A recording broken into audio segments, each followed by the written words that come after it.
It is a beautiful, crisp morning down here on the shores of Lake Ontario. And finally, after such a long winter, it's starting to feel like spring could be on its way. But it definitely sounds like it. The woods are full of bird song. The Etobicoke Creek, swollen with winter's snowmelt, has raised its voice. And the waterfall upstream on the creek is speaking volumes through its outflow. These spring soundscapes are everywhere. And today, I'm setting out to capture 7 of my favorites.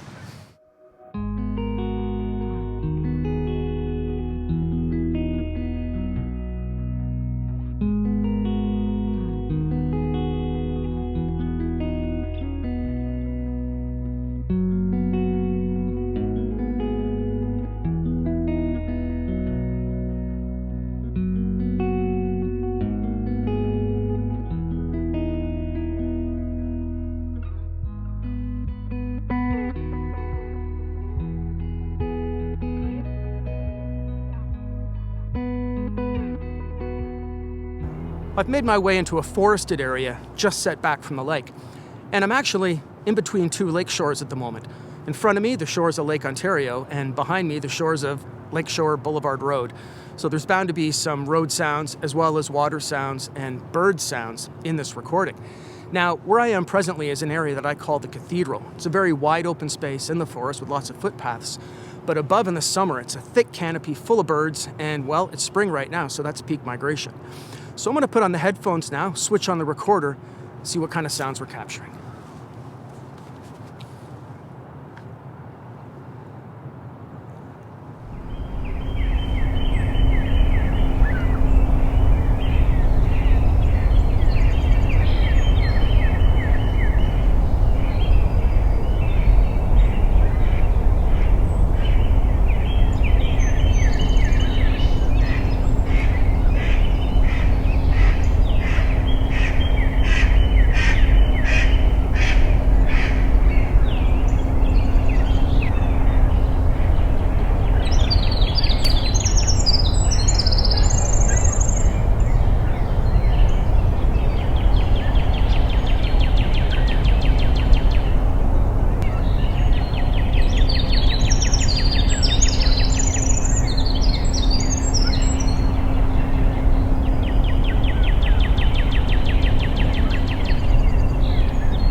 Well, there was a lot going on that recording. Let's see, cardinals, robins, wrens, sparrows, seagull, and then a mallard coming in hot at the end. Not a bad turnout for our first recording, but we're going to move on from here now and make our way up to a small rapid north of the railway trestle, see what kind of sounds we can locate up there.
I'm set up on the riverbank about 200 meters or so south of the waterfall upstream. And this section of riverbank is maybe 10 or 12 feet above the river below, so it provides quite the sound stage for all the sounds coming up from the river. So let's go over now, plug in the microphones, and see what kind of sounds we're getting.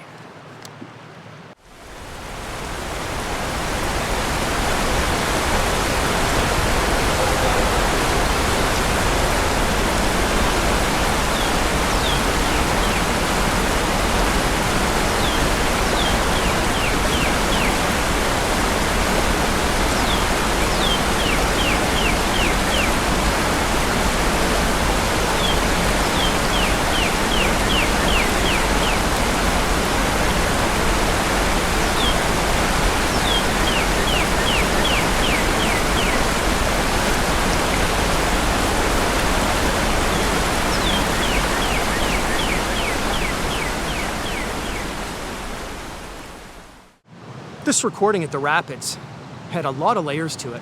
I could hear the bassy sound of the waterfall upstream and then the brightness of the rapid just beneath the bluff I was filming off of. I heard a northern cardinal, and I'm pretty sure I heard a dog barking in the background as well, so I'll have to give that a better listen when I get home. But what I am looking forward to doing next is heading upstream to capture a pure play waterfall sound. And it will be interesting to compare that to the mixed rapid waterfall sounds that we captured on this recording.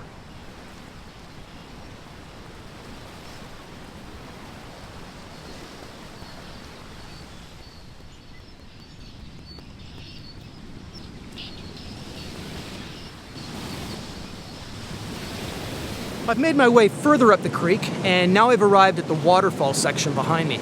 It's separated by a fence, but I'm going to walk around it, set my microphones up just on a ledge overlooking the waterfall, and well, we'll see what kind of sounds we can capture.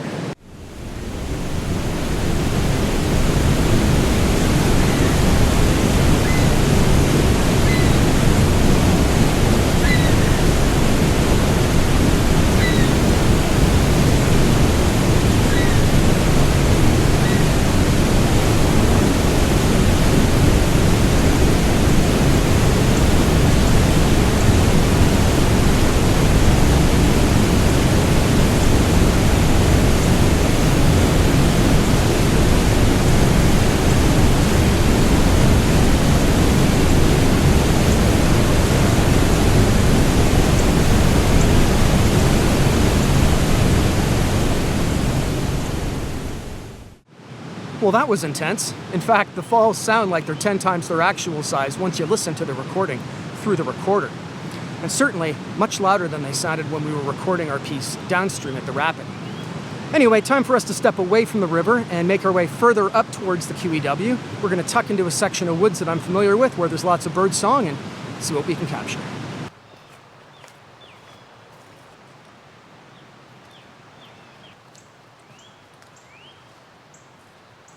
I've made my way further up creek, and I've just tucked into a set of woods about 50 meters east of the creek. And this section of woods I call Cardinal Alley, because every time I pass through here, there's about 10 times the number of cardinals as any other bird, and today's no exception. In addition to the bird song I'm hearing right now, I also hear some voices over on the pedestrian path. I hear the river in the background and plane above, as well as some traffic sounds in the distance, probably from the QEW.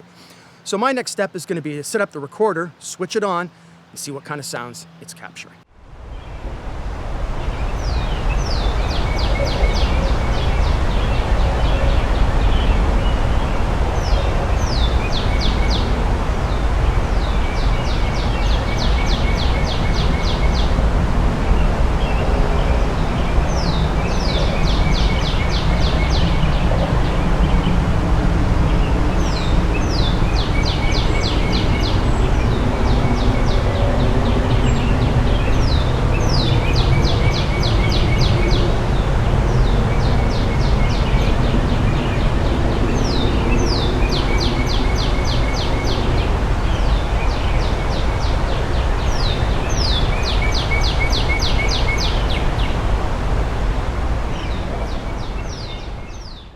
Quite a few birds at this location as well, and of course cardinals.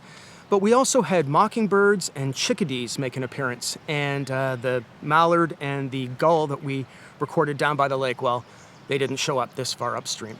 But I was surprised to hear how dominant the sound of the creek still was despite my distance back from it. And I believe I also heard some transport trucks rumbling in the distance, so it'll be interesting to dial into that in the recording and see if I can hear it. But the next stop for me is going to be Smoothrock Rapids, and in low water, it's a very trickling, gurgling, bubbling part of the creek with kind of that piano key sound. But I expect in this high water, it's going to have a very different sound profile. So next stop, Smoothrock Rapids, and we'll see what that sounds like.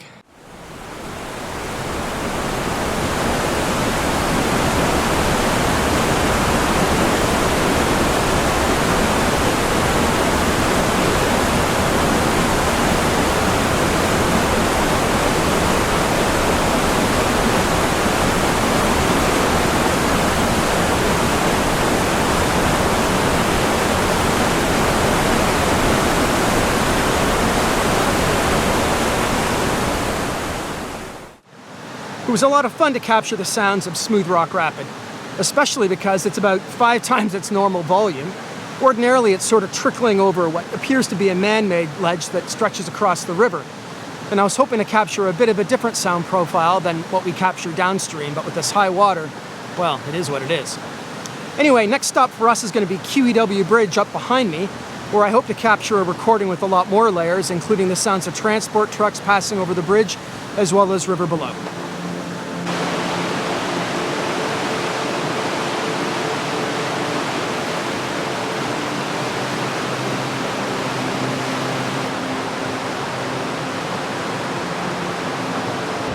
I've made it up to the QEW Bridge, and in fact, I'm standing underneath it right now. And there is a lot going on under this bridge, not only for the ear, but also for the eye. All kinds of pictographs and artwork and graffiti along these walls, very colorful. But sound-wise, I'm hearing, of course, the sound of the river behind me, which I hope won't be too dominant. And then we've got the sound of the transport trucks racing along the top of the bridge. And then there's just the reverberance of all these sounds bouncing off the sidewalls in this little pocket that I'm in. Anyway, the wind is picking up, so I want to get the sound recorder set up before the wind becomes too dominant. And well, we'll see what we capture.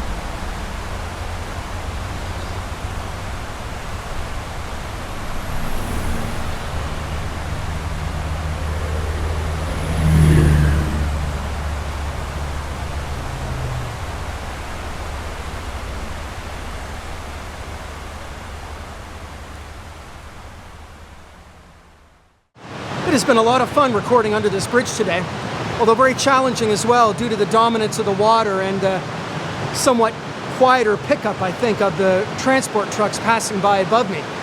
And now the wind's come up, so this is my cue to move on. My very last shot of the day is going to be down at the Trestle Bridge. And I've got about 20 minutes to get there before the next train comes, so I'm going to pack up now, get set up down there, and hopefully we'll catch some shots of the train as it comes through. I made it from the QEW Bridge down to the railway trestle where I am now, but I do not have a lot of time until the next train comes in, so I'm going to get the recording gear set up, put into position, and hope that we capture some sounds when this GO train makes its way through.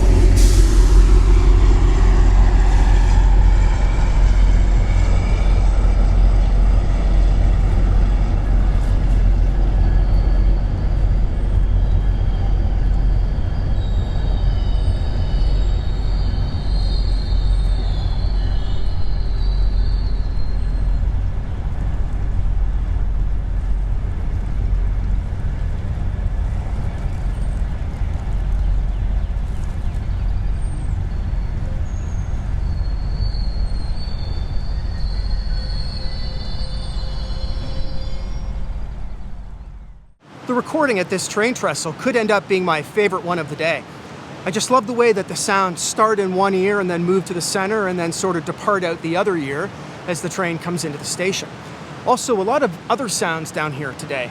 The river, as I mentioned, is quite swollen, Plus, the bridge is undergoing a renovation construction at the moment, so there's all kinds of equipment and generators, and they're clearing some trees over yonder. So I'm sure they might pick up some pretty interesting sounds, and well, I'll be looking forward to checking those out later.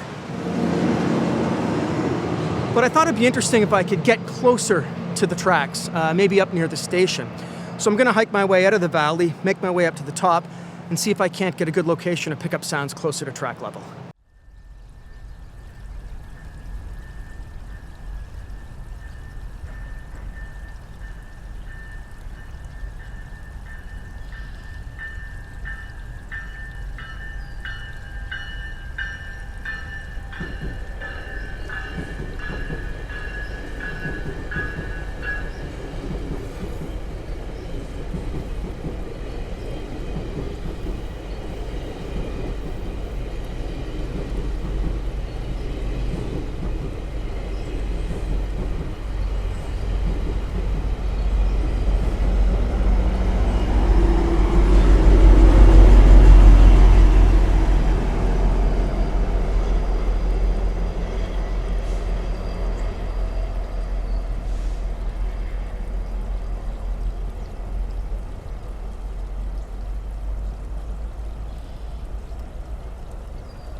I'm really glad that I decided to get out of the river valley and come up closer to the train tracks themselves.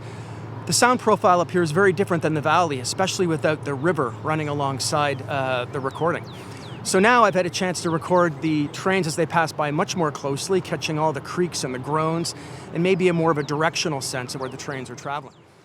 Well, that's going to be a wrap. I finally captured all the video and all the field recording that I need for my video, and it is about time. What started off at what was to have been a one-day filming event at 7 pre-scouted locations ended up turning into a 4-day rolling hot mess of a video experience. On day 1, when I got set up at the Cathedral, as soon as I got the recording equipment set up, the sawmill on Lakeshore fired up its saws.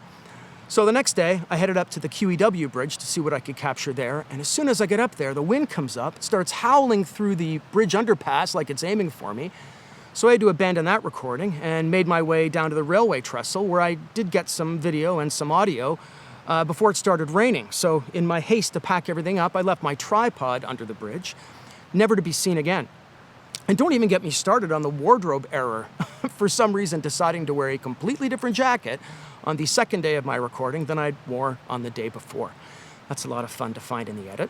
So all in all, kind of a hot mess of a video and something a little different than I put together. But I have to say, field recording, it's an amazing thing to connect to the world around you through sound. And although you hear it, it's not often that you really dive into it. And stereo recording done on a field recorder, taken home, normalized in post, just creates a fullness of sound that your ear, your unaided ear, can start to capture even when not plugged into a field recorder. And I'm really grateful for sound recording, introducing almost a visual world of sound. I mean, it's one thing to shoot video, but it's another thing to kind of close your eyes and dive and feel the sounds that you're listening to, not as an orchestra, but as layers. Anyway, that's really going to be it for me for now. Thank you for coming along on this quirky hot mess of a video, and the next time I see you will be from the seat of my canoe.